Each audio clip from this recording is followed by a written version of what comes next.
Alright, this is a little fix for the Grizzly mini track saw that I just got.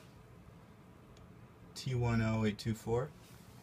So before, when you buy it straight out of the box, you got two glide strips, one here and one here.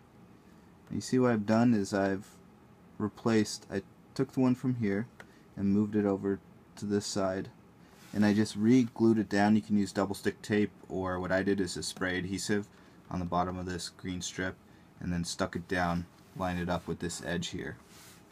So now I've got the widest possible distance here for the glide, and it's much better. You don't get any more rocking. That doesn't rock back and forth anymore. And then I did a little test cut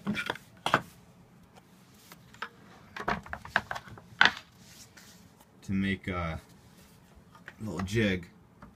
I lined up this side here and cut that straight down just to test that bevel angle I was talking about before, where it was kind of a bevel angle between here and here when this was rocking back and forth. And now it's pretty square, as far as I can tell, putting a square up to it. Pretty good. Another thing was, check the dimension here. 4.078.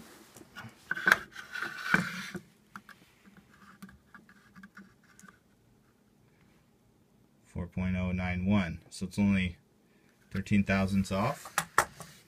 It's pretty good. And this will be my jig, so I know when I mark my length on my board here, put this down against my mark, and then put another mark here, and that's where the edge of my